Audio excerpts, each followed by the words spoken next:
नहीं पाया इतने अद्वितीय ग्रंथ को, इतने अद्वितीय मंत्र को, न अगले 10,000 साल को लिख पाएगा। कि उसके लिए उतना ही दमखम, क्षमता, पौरुष, ताकत, साहस चाहिए जो उस मंत्र को लिख सके, बोल सके, पढ़ सके, उच्चारण कर सके। हमने केवल उसने जिंदगी में एक बदला लेने के लिए, अपनी बहन का बदला लेने के लिए सीता का हरण तो किया, मगर इतना संयमित कि उसको महलों में नहीं रखा। रख सकता था वो। एक बार भी सीता के पास नहीं गया, एक बार भी सीता से आंख नहीं मिलाई, एक बार भी उससे कुछ बात नहीं कही। केवल बदला लेने के लिए उसको अपने अशोक वाटिका में जाकर रख दिया। इतना संयमित व्यक्ति केवल रावण हो सकता है और कोई नहीं हो सकता। बाकी ये तो राजा था, कुछ भी कर सकता था, सीता के साथ कैसा दुर्व्यवहार कर सकता था, उसने नहीं किया। गया ही नहीं।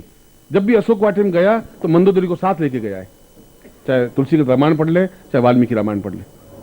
इतना संयमित जीवन व्यतीत करने वाला, इतना तेजस्वी और मेधावी व्यक्तित्व, ये तो एक विभीषण के उस कुचक्र से उस रावण की मृत्यु हो जाती है, समाप्त हो जाता है। मगर उसके बावजूद भी जब मृत्यु के बाद में जब विभीषण कहता है कि मैं दाह संस्कार रावण का नहीं करूंगा, क्योंकि दुष्ट था, राम ने कहा कि दुष्ट तो वह था ही नहीं, उसके जैसा विद्वान, उसके जैसा अद्वितीय व्यक्तित्व पैदा ही नहीं हुआ विभीषण। वह मुझसे भी ज्यादा श्रेष्ठ था, क्योंकि मुझे इतना ज्ञान नहीं था जितना रावण को ज्ञान था। यह तो एक समय है कि उसको परास्त होना पड़ा, मैं विजयी हुआ। बाकी उसको परास्त काल भी नहीं कर सकता था। उसको परास्त मैंने नहीं किया, तुम्हारे कुचक्र ने किया विभीषण। तुम इसके पाप के भागी हो, इसलिए उस पाप के भाग को दूर करने के लिए तुम उसका दाह संस्कार करो। राम जैसा व्यक्ति भी ऐसा कहना पड़ रहा है, उसको भी उसकी प्रशंसा करनी पड़ रही है, उसकी सराहना करनी पड़ रही है। खैर, ये विषय अलग है। मैं स्वर्णप्रिया साधना के बारे में आपको समझा रहा था। इसलिए आज की रात्रि को वही क्षण, स्वर्णप्रिया क्षण या सिंह लगन के क्षण 1:17 से लगा करके 3 बजे तक आएगा। अभी कितने बजे? 1 बज गया, 12:15। तो 1:17 से शुरू होगा क्षण और ठीक 3 बजे तक क्षण रहेगा। इसका मतलब है कि करीब 1 घंटा और कुछ मिनट, 1.5 घंटे के आसपास रहेगा। इस 1.5 घंटे में आपको वह साधना करनी है जो आपके जीवन की अद्वितीय साधना बन सके। यदि विश्वामित्र के कहने से लक्ष्मण बाण छोड़ने पर पेड़, हरा भरा पेड़ स्वर्ण का बन सकता है, यदि केवल इस मंत्र की साधना से मार्कंडेय ऋषि पैदा हो सकता है, यदि इस मंत्र की साधना से रावण पूर्ण सोने की लंका बना सकता है, और यदि इस मंत्र की साधना से राम विजयी हो सकते हैं।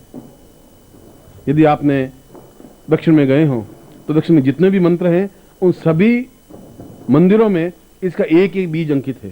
पूरा मंत्र किसी को ज्ञात नहीं है। रामेश्वरम मंदिर के ऊपरी भाग में, जहां समुद्र के सामने, ये पूरा मंत्र अंकित है। सुनो, बाकी दक्षिण में कहीं नहीं अंकित है, केवल 2 जगह अंकित है। या तो रामेश्वरम मंदिर में अंकित है या तिरुपति के मंदिर में अंकित है। तो जरूर इस मंत्र की, इसका मूल्य, इसका महत्व, मगर किसी को मंत्र ज्ञात है तो समय का ज्ञान नहीं है, समय का ज्ञान है तो मंत्र का ज्ञान नहीं। रावण कह रहा कि केवल लक्ष्मण के बाण चढ़ाने से सोने का नहीं होगा ताड़ का पेड़। गुरुदेव, मुझे ऐसा लग रहा है कि इसने बाण चलाया, आपने मंत्र का उच्चारण किया, दोनों के भेद से यह मंत्र स्वर्ण बन सका। मैं ऐसा समझ रहा हूं। विश्वमन ने कहा, तुम पहली बार समझ पाए, जो मेरे रहस्य था उसको तुम समझ पाए। और आज भी उस समय को पकड़ना है तुम्हें, इस मंत्र की ध्वनि को पकड़ना है। दोनों को वापिस टकराट हो तो लक्ष्मी की उत्पत्ति तो होगी ही, प्रादुर्भाव तो होगा ही। ऐसा हो ही नहीं सकता। पूरे शास्त्र खंडित नहीं हो सकते, पूरे शास्त्र गलत नहीं हो सकते। न तुम लोगों ने कभी समझा, न तुम लोग मेरे पास कभी बैठे, न तुमने मेरा मूल्य महत्व समझा, न उस ज्ञान का चिंतन लिया। तुम 364 दिन तो घूमते रहे भिक्षा के लिए, नौकरी के लिए, पेट की कमाई के लिए, और 301 दिन मेरे पास आए। तुमने उसको ज्यादा महत्व दिया कि शायद उससे धन प्राप्ति हो पाएगी।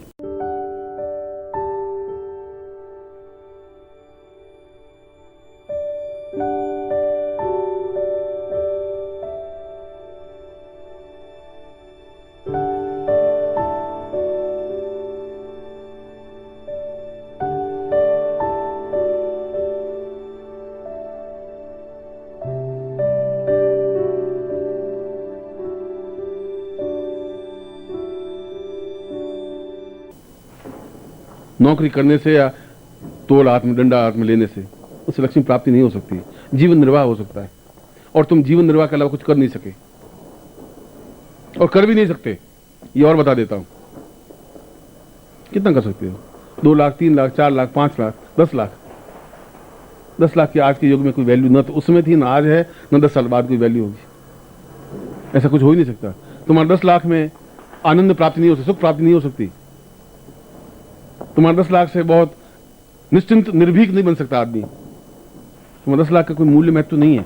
आनंद के साथ में हम लक्ष्मी को प्राप्त कर सके, इसलिए आपको जो साधना पैकेट दिया है उसमें पारद लक्ष्मी भी दी है। पारा जो भगवान शिव का विग्रह है, आराध्य है, जिसको शिव कहा गया है, पारदेश्वर कहा गया है।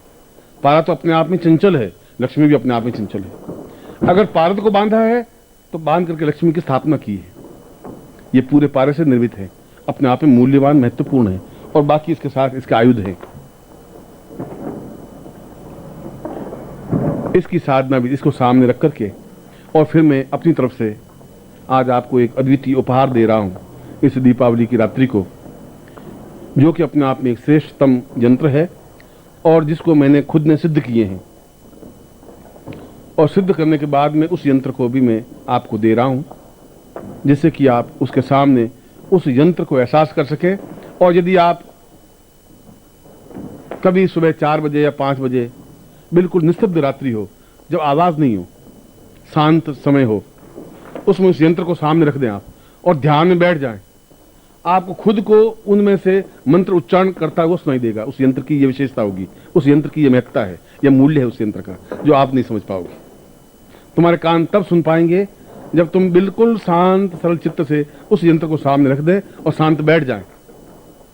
तब आप एहसास करेंगे कि उस यंत्र में से ध्वनि निकल रही है, उस यंत्र में से मंत्र का उच्चारण हो रहा है, और वह मंत्र आपके जीवन का रास्ता बन सकता है, पाथेय बन सकता है। इसलिए उस यंत्र को भी, जो कि स्वर्ण प्रिया यंत्र है, जो कि अपने आप में 108 लक्ष्मियों का प्रतीक यंत्र है, उस यंत्र को भी मैं आज आपको उपहार रूप में मैं आपको दूंगा। और दूसरा उपहार आपका पारदेश्वर लक्ष्मी तो है ही, और फिर उसके आयुध हैं, और उसके साथ में उस गोपनीय मंत्र को भी स्पष्ट करूंगा, जो कि अपने आप में एक अद्वितीय मंत्र है, श्रेष्ठतम मंत्र है। उस मंत्र को उस समय विशेष में आप उच्चारण करें। आज 1:17 से 3 बजे तक है, अगली अमावस्या को कुछ और समय होगा, हमेशा 1:17 से 3 नहीं हो सकता, क्योंकि काल तो अपने आप में घूमता रहता है। उस लक्ष्मी प्रिया या स्वर्ण प्रिया समय वापस कब आता है, वह तो आप अपने गुरु से कभी संपर्क स्थापन करें तो आपको बताएंगे कि अगली अमावस्या को कब आएगा, उसकी अगली अमावस्या को कब आएगा, या कभी कब आएगा, या आप खुद उनके चरणों में बैठ कर सीख लें, या फिर आपके पास कोई ऐसी ज्ञान हो, चिंतन हो, या फिर उस यंत्र को सामने रख करके उस ध्वनि को सुन ले, तब भी आपको समय बता देगा वो कि इस समय विशेष में स्वर्ण प्रिया समय क्षण है। उस यंत्र की अपने आप में इतनी विशेषता है, जिन्होंने पूरे शिविर में भाग ले रहे हैं पूर्णता से, उनको यंत्र दे। वो मंत्र और प्रयोग विधि लिखवा देता हूं। सबसे पहले ये जो सामग्री है, ये अपने आप में मंत्र सिद्ध है। ये पारदेश्वर लक्ष्मी है, ये अपने आप में मंत्र सिद्ध है। वो यंत्र दे रहा हूं, अपने आप में अद्वितीय वस्तु, तुम्हारे आने वाली पीढ़ियों के लिए भी। सर तुम्हारे जीवन में तो सौभाग्य रहेगा ही, आने वाली पीढ़ियां भी एहसास कर सकेंगी कि आप आज रात को सुबह 3 बजे, 3:15 बजे सुन लें, उसमें ध्वनि निकलती हुई। बाकी कभी तांबे में से ध्वनि नहीं निकलती, उसमें मंत्र नहीं निकल सकता, उसमें शब्दों का उच्चारण नहीं होता, मगर उसमें निकलना एक तरंग की तरह निकले तो एहसास कर लेना कि यंत्र अपने आप में कितना महत्व, उसमें कोई मशीन फिट नहीं है, वो अपने आप में एक चार्ज है, चैतन्य युक्त है, दिव्यता युक्त है। इसलिए उसको स्वर्ण प्रिया यंत्र कहा गया है। इसलिए तुम्हारे पूरे जीवन का मूल्य, उस यंत्र का मूल्य अगर कहें, तुम्हारा जीवन अपने आप में बहुत नगण्य है। उस यंत्र के सामने कोई वैल्यू ही नहीं है तुम्हारे जीवन की, तुम्हारे साथ पिछले पीढ़ियों का भी कोई महत्व नहीं है उस यंत्र के सामने। मैं समझता हूं तुम्हारे जीवन के साथ पीढ़ियों को भी, उस यंत्र का मूल्य भी मैं समझता हूं, तुम नहीं समझ सकते। हीरे का मूल्य तुम और मैं नहीं समझ सकते, जौहरी समझ सकता है। इसलिए वह यंत्र, यह पारदेश्वर लक्ष्मी, यह इसके आयुध, इसको अपने सामने रखें, और उसके बाद में आप पूर्ण क्षमता के साथ 1:17 से जो भी मंत्र दूं इस मंत्र का उच्चारण करें, मंत्र जाप करें और 3 बजे तक जितना मंत्र जाप हो जाए उतना करें। माला की इसमें जरूरत नहीं, गणना की भी जरूरत नहीं कि 1 माला हो या 5 माला हो या 3 माला हो या 2 माला हो, पर जो भी करें शुद्धता के साथ करें। शुद्धता का मतलब पूर्ण उच्चारण हो, सही उच्चारण हो, यह बहुत जरूरी है। और फिर 3 बजे के बाद में आरती करें, निर्मोही आरती करवाएगा आपको, लक्ष्मी की आरती। और उसके बाद अपने घर में जाकर के किसी एक पात्र में, पात्र तांबे का हो सकता है, स्टील का नहीं होना चाहिए, लोहे का नहीं होना चाहिए, स्टील भी लोहा है, इसलिए किसी विशेष चांदी के पात्र में या ताम्र पात्र में या कागज पर या पत्ते पर या स्वर्ण पात्र में इन आयुधों को, इस पारदेश्वरी लक्ष्मी को और उस यंत्र को सूर्योदय से पहले इस मंत्र की एक माला फेरें। सूर्योदय से पहले इसलिए कह रहा हूं कि उस समय वातावरण फिर भी शांत होता है, फिर बाद में गाड़ियों की चिल्लाहट, भौं भां, फिर आप उस मंत्र जाप को एकाग्रता के साथ नहीं कर पाएंगे। इसलिए उस निस्तब्ध रात्रि में नित्य इस मंत्र जाप को करें।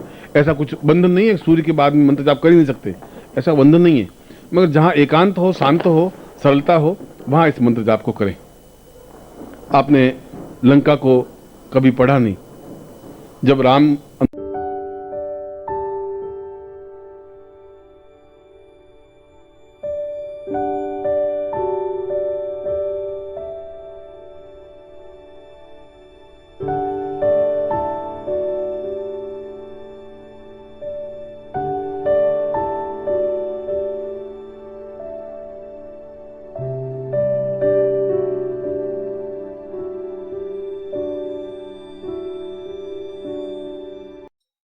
ओम परम तत्वाय नारायणाय गुरुभ्यो नमः। ओम ह्रीं मम प्राण देह रोम प्रतिरोम चैतन्य जाग्रय ह्रीं ओम नमः। ओम भूर्भुवः स्वः तत्सवितुर्वरेण्यं भर्गो देवस्य धीमहि धियो यो नः प्रचोदयात्।